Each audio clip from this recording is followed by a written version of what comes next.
If you're starting out as an oil painter, you probably wonder, what is the style that I need to emulate? Well, don't worry about that, because what you paint is going to be your style no matter what. Think about Grandma Moses. She was so detailed, and if you're a detailed person, you're going to paint very detailed paintings. If you are a loose person, you're going to paint loose paintings. Your style comes out no matter what. So I have a painting here that I covered with gesso because I didn't like it, and I'm now outlining a new painting to go over the top. So I painted this painting years ago. This is actually a photo that I took in Grass Valley, and I want to redo it. And normally I don't, because I feel like I'm over it, but I just kept thinking maybe I could actually make this painting better. So what I liked about the painting was the shadows. And I know I'm changing it. I always, it's always different. If you paint the same thing, it changes every time you paint it. But what I liked about it was the shadows. And so this area down here is the shadow. And then it's much darker here. And I think I had moved it down, but I do think it needs to be higher where it was. So I'm going to put this back up here. This is the horizon line. So ignore this bottom line here. I want to get all the shadows in there. And there's a little shadow here.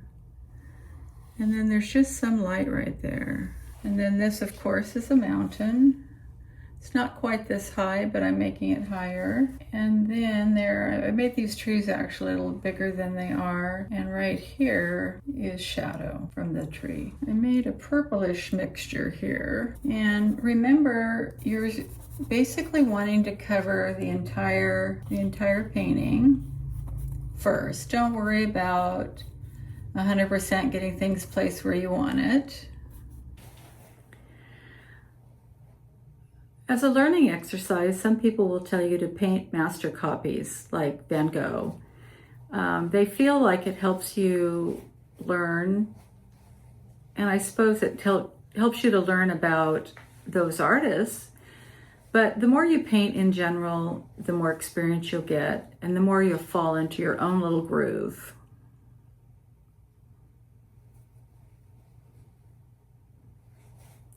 Choose subjects that you enjoy painting. That's where it becomes fun. You'll notice that some artists paint lots of ducks, lots of cows. That doesn't mean that you have to. Is that what you're moved to paint? Some like to show their brush strokes.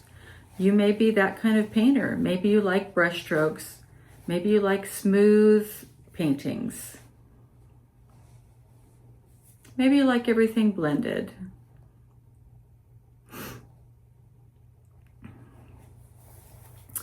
When I first started painting, my goal was to paint landscapes. I love landscapes. And I was only really thinking about local landscapes. Over time, that evolved into seascapes, which I really love.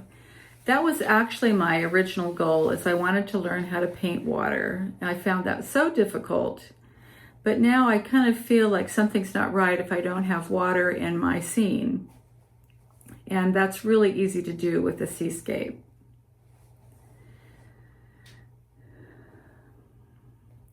I also started out painting a little bit too detailed.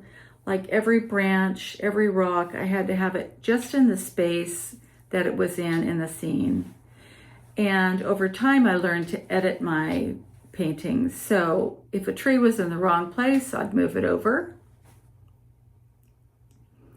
If there was a broken branch and I couldn't figure out how to paint it so it was explainable, I would leave that one out too.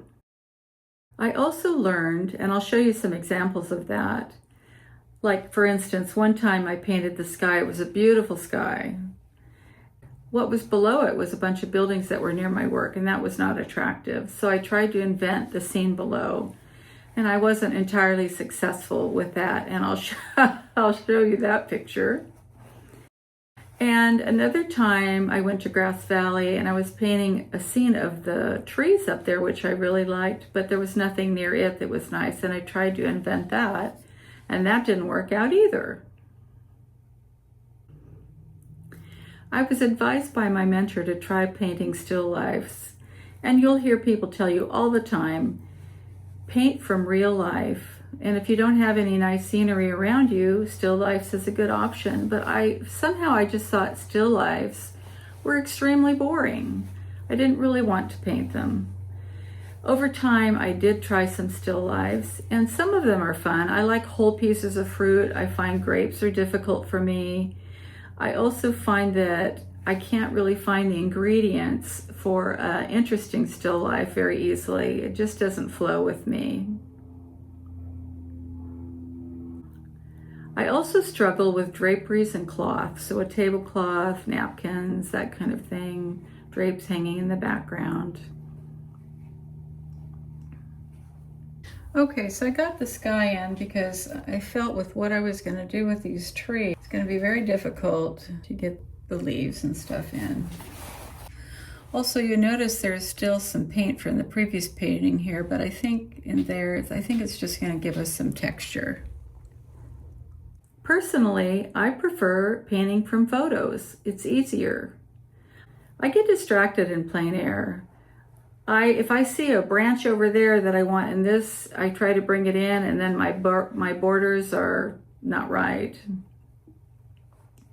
I also don't like having to look for a bathroom. I also don't like being hot or cold. So I guess I'm a wimp when it comes to plein air painting. I've done a lot of plein air painting at the beach, and I enjoy that more just because of the environment and it's never really hot.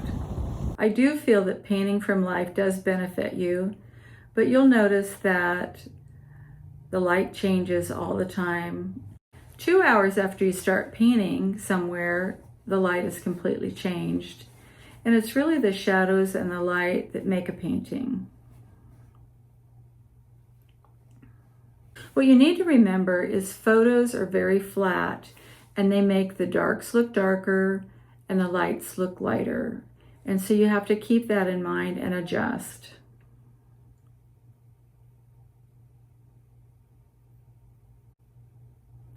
Photos are certainly easier for a beginner painter. And don't for a minute think that I'm an advanced painter. I've been painting for 15 years, but I'm still learning every day. I still feel like my paintings could be better, but it's really given me the most joy in my life, and I enjoy it so much. And I think anyone who wants to paint, wants to learn to paint, can. Everybody can paint. Nothing requires innate talent. Painting is just something you learn as you go.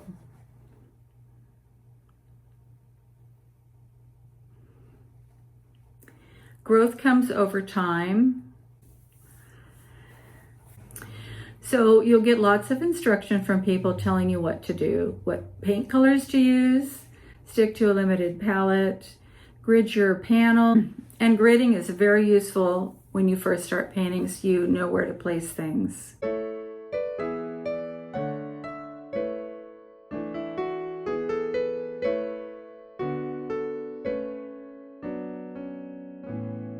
And I think it is helpful to change what you paint periodically.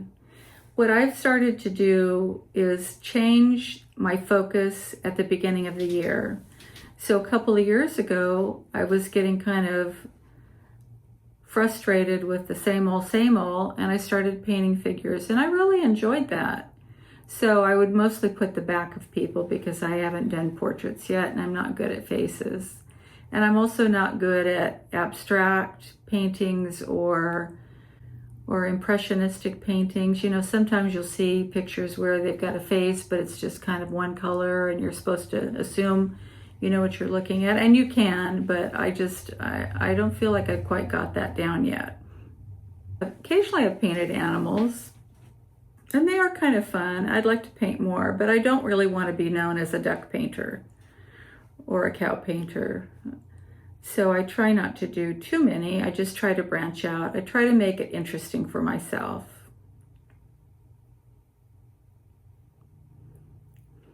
But I do think painting other things helps to bring growth. Every single painting you do teaches you something new about painting. But pretty much, I paint what I want to paint, and I paint the way I want to paint. And even when I'll paint the same subject for a second time, I'll notice it pretty much looks like me no matter what. It doesn't really change. I mean, if you painted the same painting over and over again like Monet,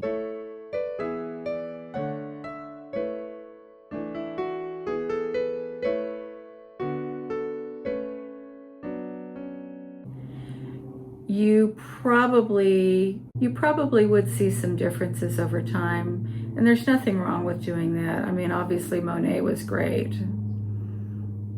but I don't know, I always want to move on. I always want to do something different. I'm painting what I want to paint.